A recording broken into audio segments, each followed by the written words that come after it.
বর্ধমান জেলার পুলিশের উদ্যোগে সাধারণ নাগরিকদের পরিষেবা প্রদানের জন্য চালু হলো নতুন অ্যাপটির নাম দেওয়া হয়েছে ভরসা। এটি বাংলা এবং ইংরেজি দুটি ভাষাতেই পাওয়া যাবে। সাধারণ মানুষের সুবিধার্থে প্রায় 1.5 থেকে 2 মাস ধরে এই অ্যাপটি সম্বন্ধে পর্যবেক্ষণ করার পর আজ সোমবার সকলের মধ্যে প্রচার করা হলো এই ভরসা অ্যাপের বৈশিষ্ট্য বা কাজ। সাধারণ মানুষের নিরাপত্তার কথা মাথায় রেখেই বর্ধমান জেলা পুলিশের তরফে ভরসা অ্যাপ চালু করা হয়েছে বলে জানা গিয়েছে। এখানে উপস্থিত ছিলেন বর্ধমান জেলা পুলিশ সুপার, অতিরিক্ত জেলা পুলিশ সুপার এবং অন্যান্য পুলিশ আধিকারিকগণ।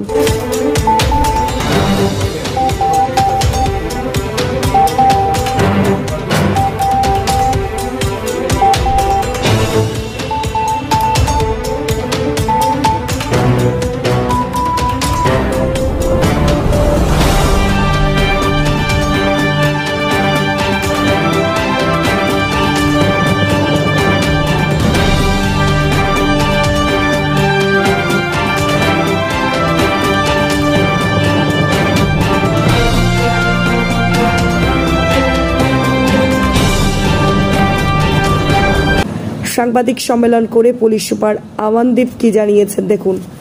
আজকে আপনাদেরকে আমন্ত্রণ করা হয়েছে। আমরা একটা নতুন প্রজেক্ট স্টার্ট করেছি। একটা আমরা অ্যাপ ডেভেলপ করেছি যেটাতে পাবলিক কমপ্লেন্ট করতে পারবে, কমপ্লেন্টের স্ট্যাটাস দেখতে পারবে, তারপরে যদি পাবলিক সন্তুষ্ট না হয় তারপরে কমপ্লেন্টে আবার রিভিউ করাতে পারবে। বেসিক্যালি এটা অ্যান্ড্রয়েড বেসড অ্যাপ আছে। যে কোনো অ্যান্ড্রয়েড ফোনে এই অ্যাপটা ইনস্টল করে যে কোনো পাবলিক নিজের ফোন নাম্বারকে ভেরিফাই করে ওখানে একটা ওটিপি যখন যাবে ভেরিফিকেশনের পরে কমপ্লেন্ট দিতে পারবে। কমপ্লেন্ট সঙ্গে কিছু ছবিও অ্যাটাচ করতে পারবে পাবলিক। তারপরে আমাদের এই যত কমপ্লেন্ট আসবে সব আমার অফিস আসবে, কোনো থানায় যাবে না, কোনো ডিএসপি এডিশনাল এসপি কাছে যাবে না, সোজা আমার কাছে আসবে। আমার অফিস থেকেই এই কমপ্লেন্ট মনিটর হবে। আর আমরা টার্গেট নিয়েছি কি 7 দিন মধ্যে সব কমপ্লেন্টকে আমরা ডিসপোজ অফ করব। সেভাবে সব আমাদের আইসিওসি বা সিনিয়র অফিসারকে ব্রিফ করা হয়ে গেছে। এর মধ্যে যখন পাবলিক কমপ্লেন্ট করবে নিজের থানা এরিয়া অ্যান্ড কমপ্লেন্ট কি রকমের কমপ্লেন্ট আছে, কি নেচার অফ কমপ্লেন্ট কি আছে সেটা চুজ করতে পারবে। এখানে ইংলিশ আর বেঙ্গলি দুটো ল্যাঙ্গুয়েজ অপশন আছে। দুটো ল্যাঙ্গুয়েজই অ্যাপ সাপোর্ট করে। অ্যান্ড যখন একবার রেজিস্ট্রেশন হয়ে যাবে পাবলিক একটা অ্যাকনলেজমেন্ট নাম্বার পাবে। অ্যাকনলেজমেন্ট নাম্বার দিয়ে যে কোনো লোক পাবলিক যে কমপ্লেনেন্ট ছিল ও নিজের কমপ্লেন্টের স্ট্যাটাস কি আছে, কোন অফিসে পেন্ডিং আছে সেটা জানতে পারবে। তারপরে যখন কমপ্লেন্ট ফাইল হয়ে যাবে, ইনকোয়ারির পরে যখন কমপ্লেন্ট ফাইল হবে তখন পাবলিক কাছে একটা অপশন আসবে কমপ্লেন্টকে রিভিউ করার জন্য। যদি পাবলিকের মনে হয় কি ওই সন্তুষ্ট নেই কমপ্লেন্টের ইনকোয়ারির সঙ্গে, তারপরে ওই কমপ্লেন্টের ওখানে রিভিউ করার অপশন আছে। রিভিউ করার পরে ওই কমপ্লেন্ট আবার আমার কাছে দেন খুবই সিনিয়র অফিসার একজনকে দেওয়া হবে। তারপরে পার্সোনালি ওনার ওই সিনিয়র অফিসার ইনকোয়ারি করে রিপোর্ট দেবেন অ্যান্ড তারপরে রিপোর্ট ফাইল হবে।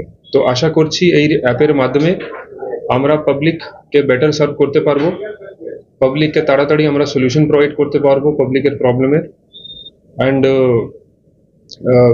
বেটার কমপ্লেন্ট ম্যানেজমেন্ট হবে আমাদের এখানে। তো এটা নিয়ে আমরা একটা এই অ্যাপ ডেভেলপ করেছি। আমরা ইন্টারনালি এটাকে টেস্ট করেছি কিছুদিন ধরে। আমরা 1 মাস ধরে আমরা এটাকে বানাচ্ছিলাম প্লাস টেস্ট করছিলাম।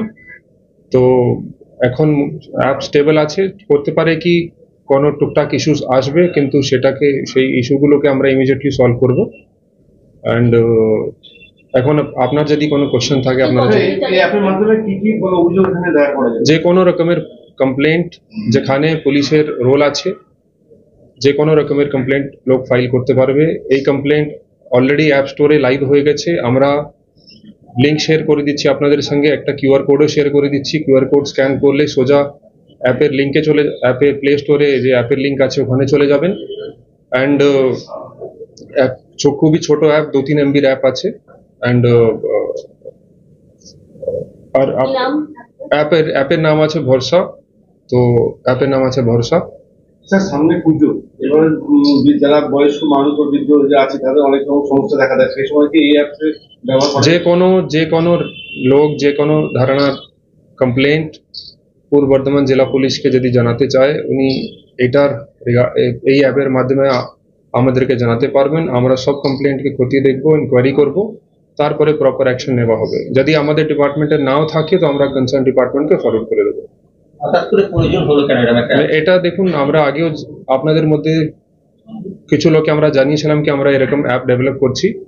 আমরা প্রায় 1.5-2 মাস ধরে এটা ডেভেলপ করছি। একটা অ্যাপ ডেভেলপ করতে সময় লাগে, তারপরে প্লে স্টোরে অ্যাপ দেওয়ার পরে একটু সময় লাগে, কিছু 1-2 সপ্তাহ লাগে অ্যাপ্রুভ করতে গেলে। তারপরে আমাদের টেস্ট প্রয়োজনীয়তা, মানে এই অ্যাপসের প্রয়োজনীয়তা হলো কেন? মানে এখন ধরুন থানাতে মানুষ যা অভিযোগ করতে যায়, অনেক সময় অভিযোগ হয়। দেখুন, অনেক সময় আমরা দেখি পিজি সেল, তো আমার অফিসের ঠিক বাইরে পিজি সেল আছে, পাবলিক গ্রিভেন্স সেল। ওখানে আমি সবসময় দেখি ওখানে ভিড় লেগে থাকে।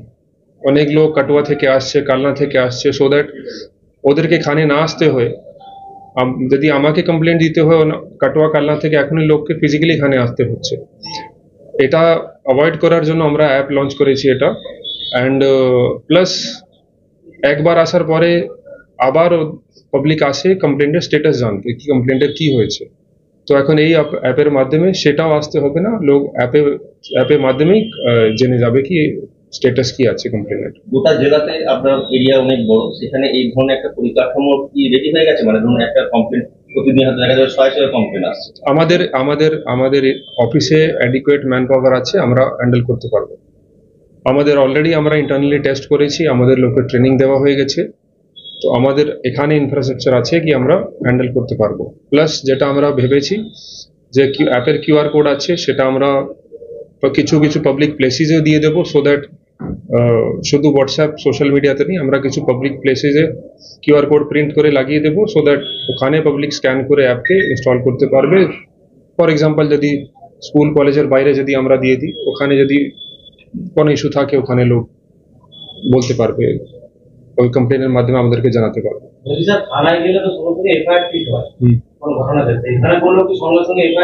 নেই, দেখুন FIR জন্য যেটা একটা ম্যান্ডেটরি অপশন যেটা আছে কি লোককে সই করতে হবে। আমাদের এখানে যদি এরকম কোনো কগনিজেবল কমপ্লেন্ট আসে, আমরা সেটা থানাকে ফরওয়ার্ড করব, থানা কমপ্লেনেন্টকে ডাকবে, ডেকে তারপরে কমপ্লেনেন্টকে তো FIR কপি দিতে হবে, সই করতে হবে। সেটা ফিজিক্যালি প্রসেস অ্যাজ পার আইন, যে নতুন আইনও এসছে, অ্যাজ পার দ্যাট আইন অলসো কমপ্লেনেন্টকে ফিজিক্যালি সাইন একবার করতে হবে। যদি যে কমপ্লেনেন্ট আছে কি ফিজিক্যালি। পূর্ব বর্ধমান থেকে সৈকতদের রিপোর্ট, 24 ঘন্টা লাইভ।